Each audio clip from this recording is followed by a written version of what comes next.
Good evening. My name is Brett Stalkup, and welcome to Choices Podcast. You can find us at choicespodcastofficial.com or on our Facebook page, Choices Podcast Group. We encourage you to ask questions with comments on the Facebook page or YouTube, whichever you prefer. We are now on Instagram as well. We have qualified for Instagram. Can we hear a big hoo-yah? Come Oh on, yeah. Marcus. Hoo-yah. Oh Woohoo! yeah. Yeah, there we go. And we have a wonderful guest tonight who I'll introduce in a minute. But we know that you have choices in your professional, business, and personal part of your life.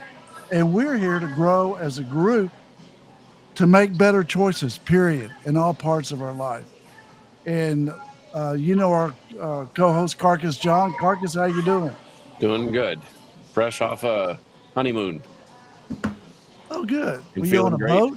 I saw you on the ship. Yeah.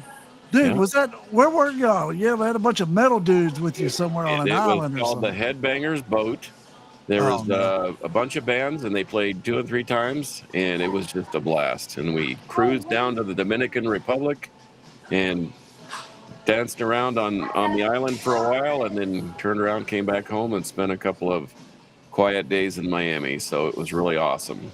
Really awesome to just detach myself from the tether of work and all that responsibility, and came back to a mess. But that's usually what happens anyway. Well, we got a wonderful guest tonight, Christine Harvey, and I'll introduce her again as soon as you read the lyrics. But I've got to spend some time with her. She's such a neat coach, speaker, writer. She's passionate about helping us through adversity, battling through adversity. And we're going to talk about that tonight. And Carcass, have you picked a good lyric for us? I have picked a good lyric, and this is very appropriate for today. And I know I'm going to blow your minds. I know I was in your wheelhouse last time we had this with the Allman Brothers, but I'm going to go way out on a limb. In Mm. fact, Christine, I saw this band with a band close to you in there in Atlanta. They were actually in Athens called the B-52s, but this is from a okay. band. This is from a band called Devo, and the song is "Freedom of Choice." I couldn't resist. So here's verse one. A victim of collision on the open sea, nobody ever said that life was free. Sink, swim, go down with the ship, but use your freedom of choice. I'll say it again, in the land of the free, use your freedom of choice. And then it goes on to say, then if you got it, you don't want it. Seems to be the rule of thumb. Don't be tricked by what you see. You got two ways to go. I'll say it again. In the land of the free, use your freedom of choice. Ooh. Well, I So, love that. yep. Oh, yeah. That's Now, that's a gift, isn't it? it is I think we often lose track of the fact that despite wherever we're from, our upbringing, our background, or whatever, we've always had the freedom to choose. And I can't wait to hear Christine's spin on uh, making choices as we battle adversity, because we've had Yeah. an Yeah. interesting conversation already. So, Oh, yeah. but Those anyway, lyrics have already have my brain turning, but I don't want to get out of order. Oh, I you're not love. out of order. no, Listen, you listen. You could get a whole bunch of confetti and put it up in your hand, both hands, and throw it up in the air, and whatever sticks is what matters. Got it? Okay, because We're open forum.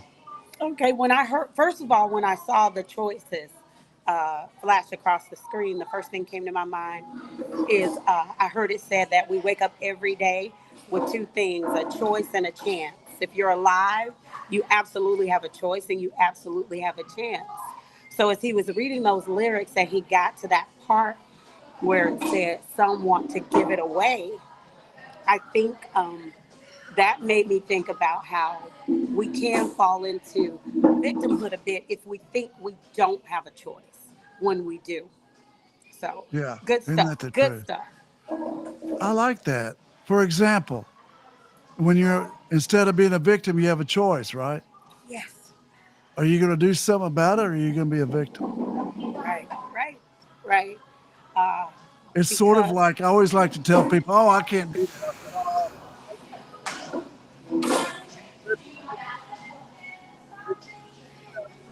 Wasn't that easy? And they look at me like they just lost their mind. But that's the choice we're talking about.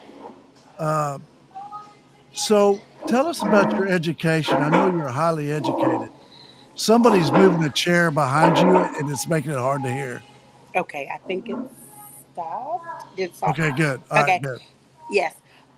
I started out in human services management, which is loosely, that was when I was introduced to counseling principles, but it also had some organization leadership. That was my bachelor's. Um, when I was working in the church, I did a lot of teaching, a lot of speaking, mentoring, those types of things. They sent me back to church and I started out on a divinity path. I realized that I was more concerned with the heart of theology and not the Greek and the Hebrew, even though I've been there and done that. And so I finished that degree in Christian ministries and leadership because I was too far gone to switch to counseling. That's when I realized, like, you can't even get people to apply the truth of any sacred text until they deal with the dysfunction in their lives. And so that was what led me down the counseling path. I started out on a second master's in counseling and realized that as we spoke, I was more of a coach because I want to be a part of the solutions. I want to be a part of the plan, not just the part where you sit with your story, even though that's very important. You can control, I believe, you can control how long that process takes by your mindset. That's not really welcome in the counseling world because we're often told that it takes as long as it takes.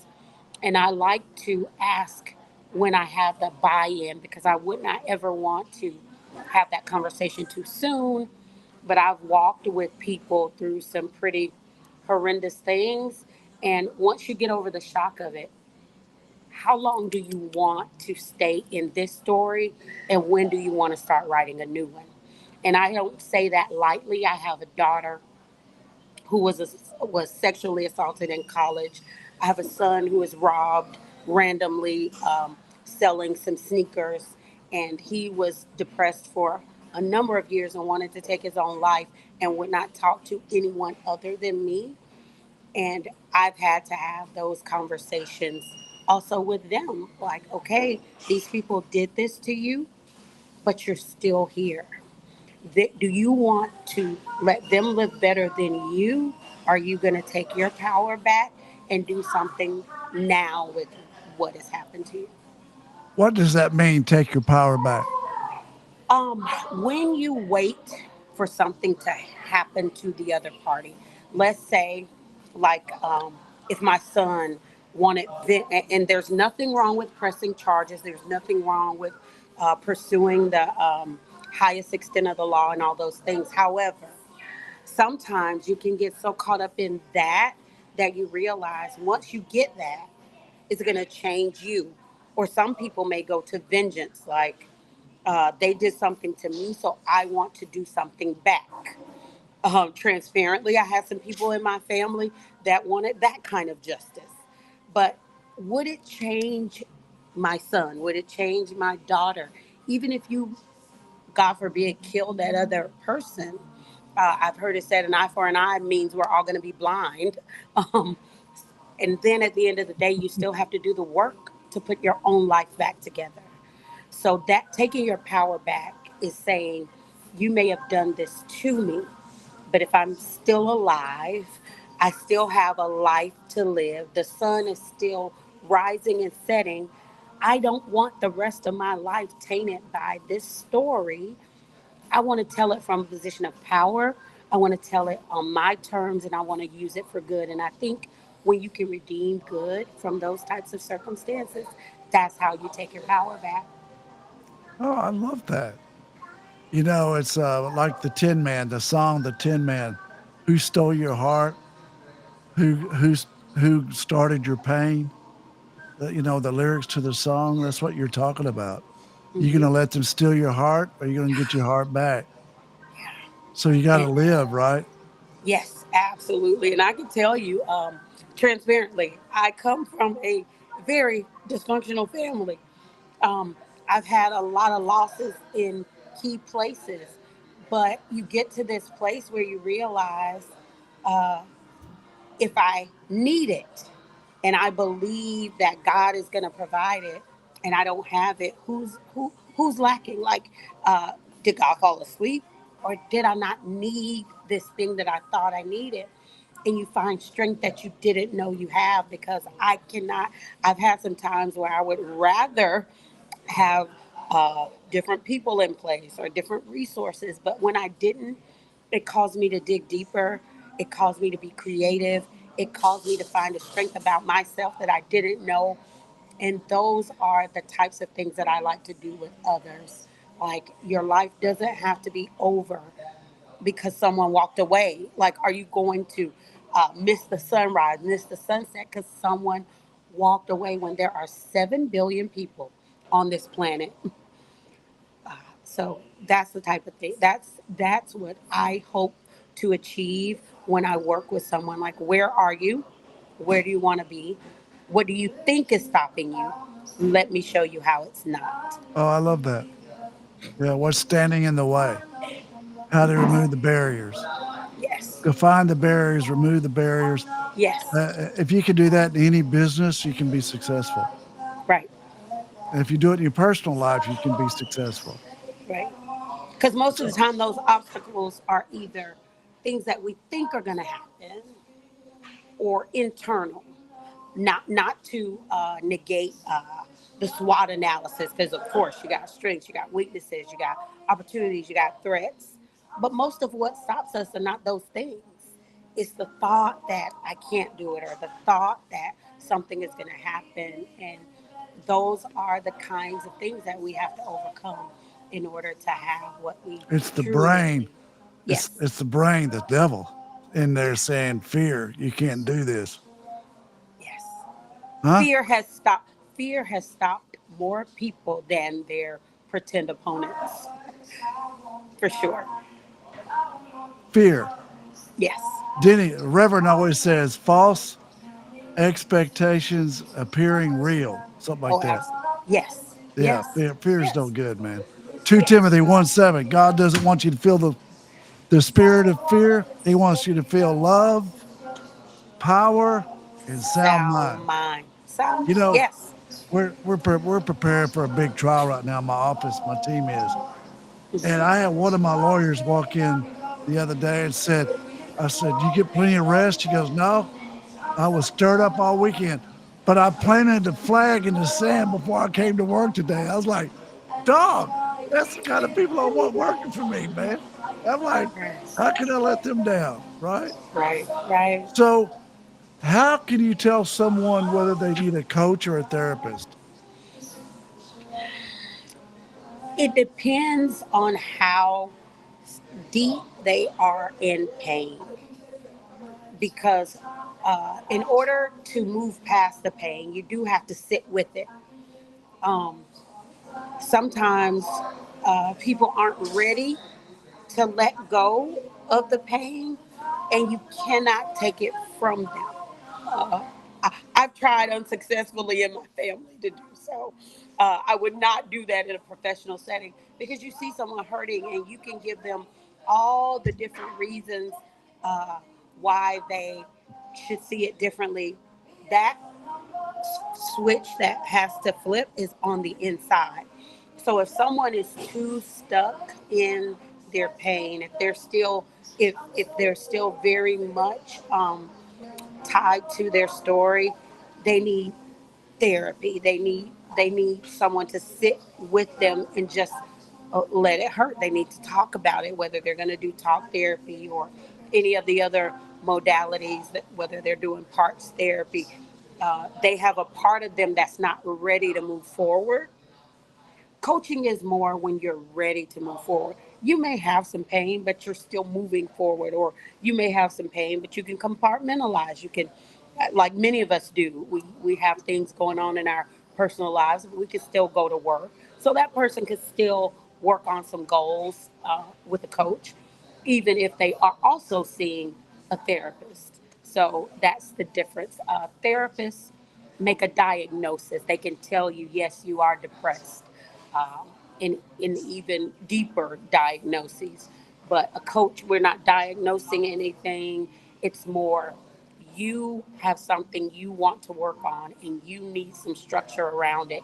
You need some how to's, you need some accountabilities. Even within that, you still need to be heard, you need to be seen. So that's more what coaching does. I think it was just a wonderful answer. So, how can you tell someone to get through adversity? And I want you to pick the category of kindness and joy. How do you tell someone who's in an adverse situation to be kind, loving, and joyful? Okay. I love that because we often hear it said that hurt people. And I, for a lot of years, because I'm pretty sure you can kind of tell I'm a glass half full kind of person. So I did not believe that hurt people had to hurt people because I've suffered some tremendous hurts without hurting others. But what happens is that hurt people that don't hurt other people can sometimes hurt themselves when they're in pain. How? They do too much for others, they don't look out for themselves. So, someone that was going through adversity, where I would have them start, or where what I would try to assess, is how kind are you being to you? Because a lot of hurting people are very philanthropic. They love to help others because they're trying to give the remedy that they want for themselves. We call it ways to avoid. Yes, yes, it's a great Uh, distraction to help other people while you're still in pain. I used to So, have that. I used to have a false notion like that, that if I just keep my head down and keep working, that everything's going to be okay. And what I ended up doing was ignoring a lot of important things, right, right. including the fact that I was not squared away in here or in here. So, to that point, that is a very, very poignant um, Hurt statement. people have to hurt people. Yeah. And sometimes we hurt ourselves, but heal people, help Yeah. people, heal people, honor people. So, getting to the place of healing. And so when you think about how does someone heal, it's just like the same if you had a wound on your hand. You wouldn't stick that in the dirt. You have to protect it. You have to change the environment. A lot of people are trying to heal and they're still in the environments that's causing them pain. A lot of people are trying to heal and they don't put healing agents in place. We wouldn't think about not, well, some people don't go to the doctor, but people who don't go to the doctor for an ailment that's physical, you would get a number of people saying, oh my God, I can't believe you didn't go to the doctor. People won't go to seek mental help because they think, I know I'm not feeling the greatest, but they'll let those kind of symptoms persist sometimes for a lifetime without living optimally. So, getting help, being brave enough to say, I'm not okay, and that's okay. It's just not good to stay that way. Oh, good. That's good. Okay, here's my scenario I was telling you about earlier. So I'm leaving the office today and I pull out, turn left, and I'm in a line at the light. The light is green, and the idiot in front of me is texting on his phone. So I bump him with the light, right? I bump him with the horn a little bit. So he drives up. Catch this. He drives up, or she drives up to the light and stops. And it's green. So I'm right behind him. So they're not letting me go through the light, right? I just died laughing. I was like, oh no, dude, I ain't eating that cheese. I backed up and went right around and turned left. It was like great. But, you know, That's how people get in trouble Yes. in There road are rage. there are People out there are so crazy. many, yes, there's so many unhappy people. Just like happy people leave clues, so do unhappy people.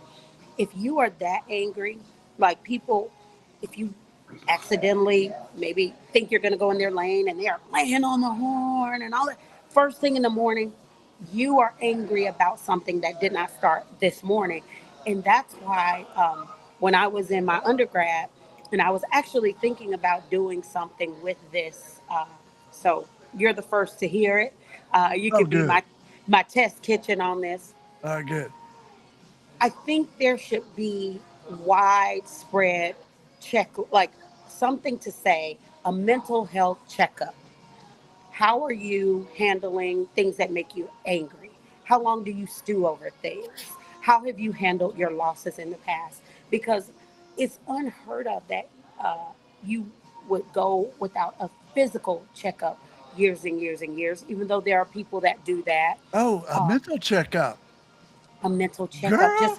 Just go in there and just talk.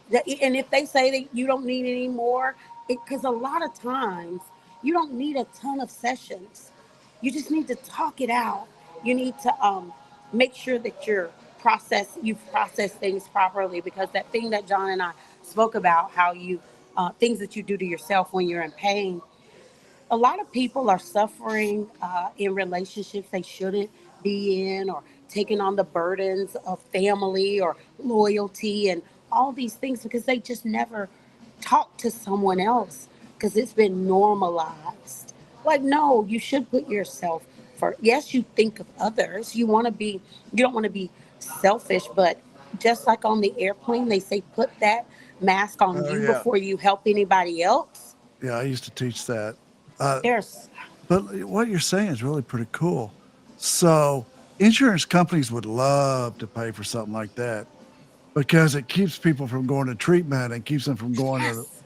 the mental institutions if you have a mental Yes. health checkup. And then if you put like a coach or a therapist in the other room, say, I tell you what, you sound great, but the insurance company wants 30 minutes for you to go next door and spend it with a coach to keep your life going the right way. Dude, that Abs- is money. Yes. Yes. Hmm? Yes. Hmm. Yes. Christine, I like you. Just a little tune up. Hey, tune up. That's what I'm going to call you. Hey, your Right. nickname from here on out is tune up. Right. Everybody I Right. like, everybody I like has a nickname. Uh, anyways, you're tune up. Carcass meet tune up. Nice to meet you, Tune Up. I need well, we used to call a tune up a different thing out on the football field. When you're going to light somebody up, you're going to Yeah, tune them up a little bit. tune them up a And little Okay. bit. and Okay. Not that kind. maybe even that has a little bit of a connotation here, because what you were trying to do is they were aggravating you in some form or fashion, and you were just trying to get their attention. Okay. And in fact, you don't know how many times I popped a guy and then reached down and said, now I'm going to help you up, and we're going to talk about it real briefly here, and then you're going to go to your huddle and I'm going to go to mine. um, but a couple of things that you touched on that really struck with me. um, Confucius would say that no man's action can jurisdict your reaction. And I think sometimes we we overreact to somebody else's action, and we take it so personally that we lose track of the fact that we had nothing to do with it. It was like somebody at the light texting instead of driving, for Brett. And then he laughed about it because he kind of did the right thing and just going around. Um, Right. but and the other thing is I think it's important to get it out of your system sometimes, like to your Well, point. hell, John, take a bat. Go take a bat and hit a tree Yeah. until Well, it's out. well, people ask me why I paint my toenails, and it's so when I kick somebody, my Carcass, toenails don't carcass, crack. objection, Your Honor. No, Carcass did not mean to say that. I did Carcass. mean to say that No, because Carcass, don't ever tell that again. Don't ever I, admit that in open public again. I love it.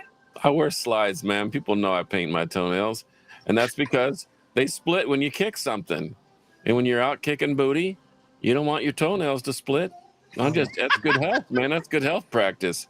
That's like getting a tune up, You Hey, know at what? the Carcass. mental health Hey, counselor. tune up. Tune up. Listen to me. Uh, We just need to put him over here in the box for a second, okay? I Don't let love it him be a though. bad impression on you. I love it. Next I love it. next thing you know, you're gonna be But you know doing what? The other thing I was going to say is that, Christine, I know you're a good person. I truly believe that you are. And I believe I'm a decent person myself, and I have my days. But something my wife said, and something my daughter has told me also, is I don't like unhappy John. I like happy John better. And Hmm. so the fact that I'm wearing myself out with things, whether I like it or not, I am affecting other people in a negative way Hmm. because they know I'm not happy. And now they're looking at me in a different light. And now they're concerned. So, and maybe, and it's good that you know who those people are because you know that they truly love you and they're concerned about you. I mean, Hmm. even Brett, he can tell. He says, Carcass, I know you're having a bad day.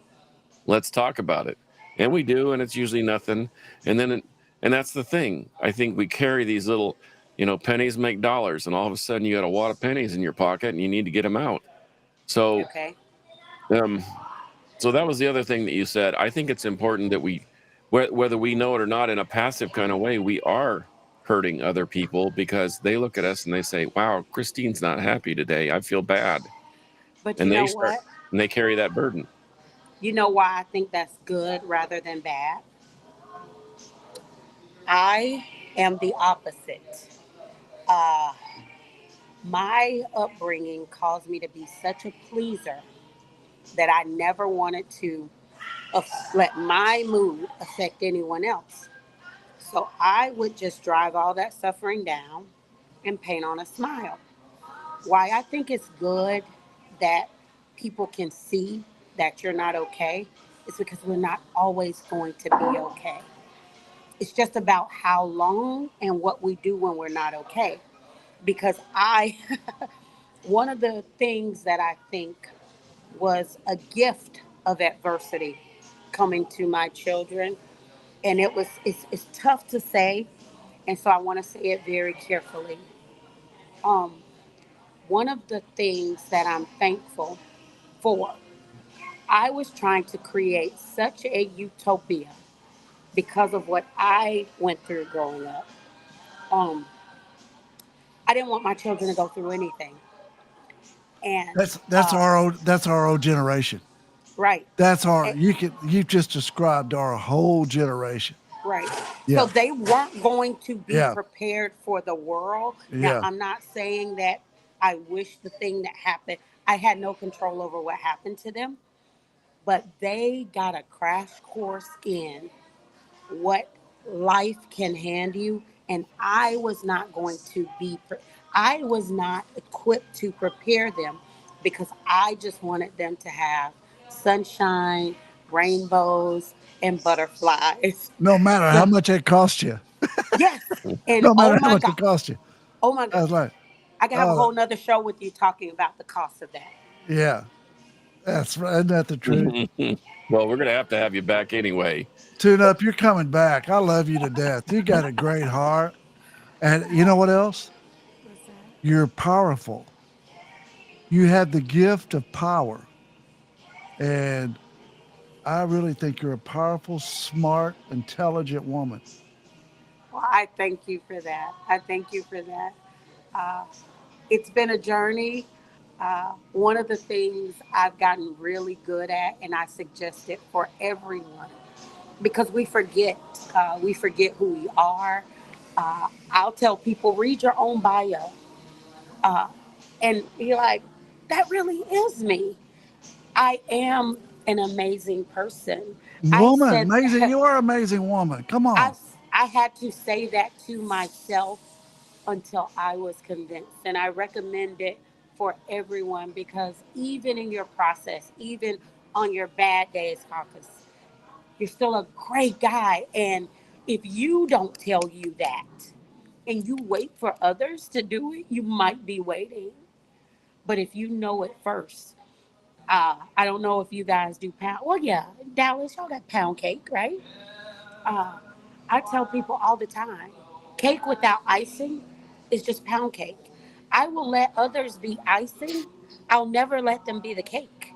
So that way, even if they choose not to give me my flowers, I still have pound cake. So you've got to start with you. You affirm you. Don't wait for anyone else to do it, because if they have that power, that means they can also have the opposite when they take it away. Okay, Tune Up. I want you to tell everybody about one of the articles that you wrote. Ah, the article that I wrote um, spoke about it was while I was on the counseling side, and I don't know if you've heard of Carolyn Leaf. You can Google her, and it's actually still out on her blog. It was just speaking about how uh, any counselor has to be culturally competent, because everybody is not coming from the same place. And if the counselor is not aware, she may not understand why certain things are more critical to one group of people than the other. And so, a lot of times, especially when you're dealing with culture or race, uh, it's such a landmine that people just don't want to look at it. But the article that I wrote spoke about how you have to know where a person comes from to understand why things may hurt them more deeply, or why they may have different struggles. And culturally competent counseling, that is the article that the neuroscience scientist published on her blog that I wrote while I was in school. It's so awesome. Also, I want you to tell people how to get hold of you. You can find me on Facebook by my name, Christine Harvey, and on Instagram, I am Christine Harvey, and my website is iamchristineharvey.com. Oh, that's awesome. People will find you. I hope they reach out to you and get some coaching. You're And awesome. you can always find some positivity. That's always been who I am. I just like to spread hope. I like to spread joy. I understand what it's like to be in a dark place. So I really, I take it as my own personal calling to not be a part of the problem, because sometimes people are hurting just because they're surrounded by a bunch of not so nice people. And so if we could just behave better, like, we know that people are going through things. If everyone could just have that in mind and just be kind, the world would be different. All right. So we talked about this. We always like to end our show with a wonderful slogan. What's the slogan for the night? You picked it. Everything is happening to give you what you've asked for. So when you are going through your adversity, um, in the stillness, in the quiet, um, when you're done asking why me, um, ask why now. Why is this happening? Is there some growth that needs to take place? Is there a change that needs to take place? Or do I need to build my inner fortitude so that I can handle My everything pound cake. that's happening Do I need to around me? cook my pound cake? Right, I love that. right. Have I let others be cake, and am I just the icing? So Yeah. that getting And all that straight. people hurt people have to hurt people. I like you said that Yes, earlier. yes, yes, Also, life is happening to give you what you pray for. We talked about that. yes, yes, And so you got to really look at it to say, why has God got me in this storm? yes. Right? Yes. And believe that if you have breath, just like your show says about a choice, you have a choice and a chance. If you are still alive, that means it's not too late. Tragically, so many people end because they're on a bad chapter instead of turning the page. And Yeah. so, seeking out those people who can help you turn the page, who can play back your music when you've And you lost got your to take song. your flag and you got to stab it in the beach and say, Yes, yes, yes, we're going to war and I'm ready. yes, yes. Yes, you will have to. Roll the old You'll sleeves up. right. You got to kill me to stop me. You got to. You got to. You got to. Brett, That's it. you better paint your toenails, man, because you're gonna No, be kicking no, some backside. no, the sand will knock it off. Listen, dude, I dig down in there deep. I just walked on the beach now. I know what Yeah. that's all about. But I like that whole sticking. Look, when someone's in turmoil, in pain, the pain has got to be greater than the resolution for them to do something about it.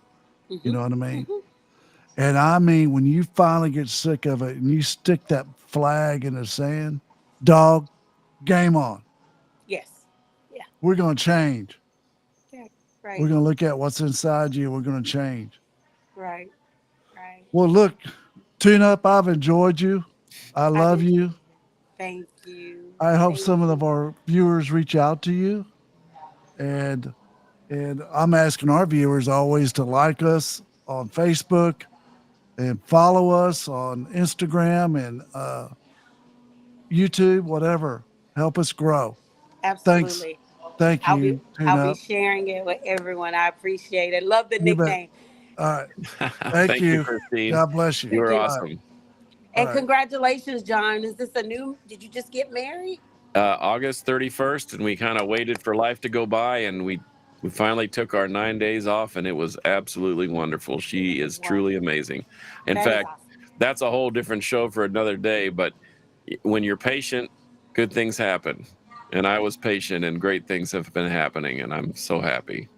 Wonderful, wonderful, wonderful. Congratulations. I wish you Thank the you. best. All right. Thank you. Okay, take care. All right. All right. All right. Yeah.